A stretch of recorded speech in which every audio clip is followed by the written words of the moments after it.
Video में exercise 5.5 के words problem solve करूँगी। तो फर्स्ट एग्जांपल है इसकी, the foot of a pillar is at a distance of 100 metre from a point on the ground.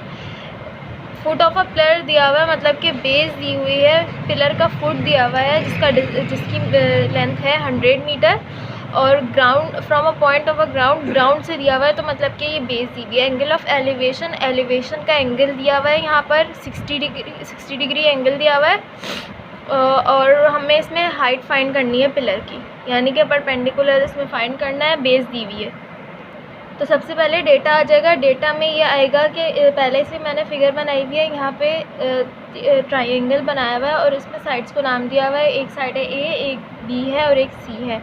तो hypotenuse जो होती है वो उसको मैंने सी से डिनोट किया हुआ है, परपेंडिकुलर को स्मॉल बी से और बेस को स्मॉल ए से डिनोट किया हुआ है। एंगल ऑफ एलिवेशन 60 डिग्री का यहाँ पे दिया हुआ है और बेस दी हुई है यहाँ पे 100 मीटर। तो रिक्वायर्ड हमें है परपेंडिकुलर, और जो कि पिलर की हाइट है वो परपेंडिकुलर यहाँ पे डिनोट हो रही है। यहाँ पर परपेंडिकुलर इसकी हाइट है। अब इसकी हाइट को फाइंड करना है, जो भी पिलर है उसकी हाइट को फाइंड करना है यहाँ पे।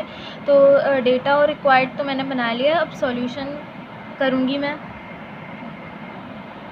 तो सॉल्यूशन के लिए सबसे पहले रेशो लेना पड़ेगा, क्योंकि यहाँ पे साइड्स के नाम ट्रिग्नोमेट्रिक रेशो पर हैं, क्योंकि परपेंडिकुलर, बेस और हाइपोटेन्यूज यहाँ पे गिवन है। तो इसलिए हमें इसमें जो एक नोन एलिमेंट लेना होगा और एक अननोन एलिमेंट लेना होगा। नोन एलिमेंट यहाँ पे बेस दिया हुआ है और अननोन एलिमेंट जिसको फाइंड करना है वो परपेंडिकुलर है। तो परपेंडिकुलर अपॉन बेस का जो रेशो होता है वो tan थीटा का होता है, इसलिए यहाँ पे tan थीटा लिखेंगे। उसके बाद P upon b, tan 60 theta 60 दिया हुआ है, एंगल 60 दिया हुआ है, इसलिए यहाँ पे थीटा की जगह 60 पुट किया। tan 60 equals to b upon a, perpendicular को बी से डिनोट किया हुआ था, स्मॉल बी से, और बेस को स्मॉल ए से, तो इसलिए यहाँ पे बी अपॉन ए लिख दिया। उसके बाद tan 60 की वैल्यू होती है √3। √3 tan 60 की जगह लिखा और ए की जगह ए की वैल्यू जो गिवन है क्वेश्चन में वो पुट कर दी। 100 गिवन थी तो 100 पुट कर दी। तो अब होगा क्रॉस मल्टीप्लिकेशन। √3 अपॉन √3 के नीचे कुछ भी नहीं है, इसका मतलब है कि इसके नीचे 1 है, तो क्रॉस मल्टीप्लिकेशन होगा। b जब 1 से मल्टीप्लाई होगा तो b एज इट इज़ ही आ जाएगा, और जब 100 और √3 मल्टीप्लाई होंगे तो 100 √3 b इक्वल्स टू 100 √3, ये इक्वेशन बन जाएगी। उसके बाद जब हम इसे कैलकुलेटर के जरिए से सॉल्व करेंगे, साइंटिफिक कैलकुलेटर से 100 √3, तो 100 √3 को जब हम सॉल्व करेंगे तो इसका आंसर आएगा 173.205 मीटर। तो जो हाइट थी पिलर की वो फाइनल हाइट इसके रिज़ल्ट में आई है 173.205 मीटर। तो ये पूरा सॉल्व हो गया है, एक वर्ड प्रॉब्लम ये सॉल्व हो गया है। अब दूसरा वर्ड प्रॉब्लम सॉल्व करेंगे।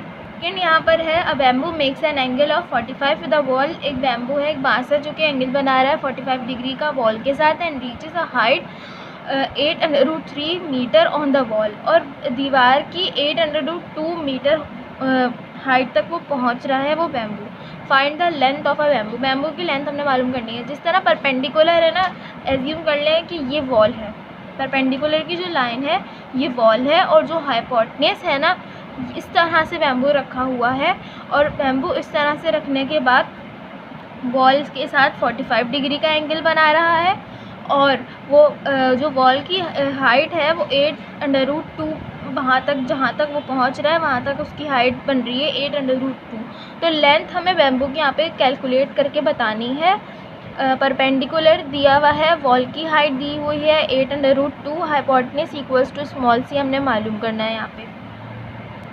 तो डेटा में सबसे पहले एंगल ऑफ एलिवेशन यहाँ पर दिया हुआ है 45 डिग्री, परपेंडिकुलर दिया हुआ है 8√2 मीटर, और रिक्वायर्ड हमें हाइपोटेन्यूज जो कि बैम्बू की लेंथ है। सॉल्यूशन में एक नोन और एक अननोन रखना है हमने। तो परपेंडिकुलर और हाइपोटेन्यूज हमने, क्योंकि परपेंडिकुलर को गिवन है हमें और हाइपोटेन्यूज को फाइंड करना है, तो P अपॉन H का जो रेशो होता है वो साइन थीटा होता है। Sine theta equals to B upon C। Perpendicular को स्मॉल b से डिनोट कर रहे थे, इसलिए उसकी जगह स्मॉल b पुट कर दिया। हाइपोटेन्यूज को स्मॉल c से डिनोट कर रहे थे, तो उसकी जगह स्मॉल c पुट कर दिया। साइन थीटा की जगह 45 लिख दिया, क्योंकि यहाँ पे एंगल ऑफ एलिवेशन 45 दिया हुआ है, तो साइन 45 इक्वल्स टू 8√2, परपेंडिकुलर को पुट कर दिया अपॉन c। तो साइन 45 की वैल्यू होती है 1/√2 और यहाँ पे 8/√2/c।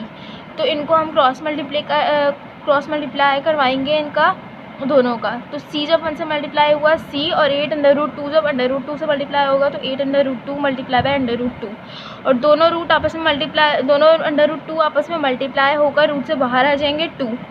तो c = 8 multiply by 2, c = 8 multiply by 2, 8 2 16 होता है, इसलिए c = 16 मीटर इसकी यहाँ पे लेंथ आ गई। और रिजल्ट में बनेगा the length of bamboo = 16 metre, जो कि वॉल के साथ वो अपना एंगल बना रहा था 45 डिग्री, उस पर उसकी लेंथ थी 16 मीटर की।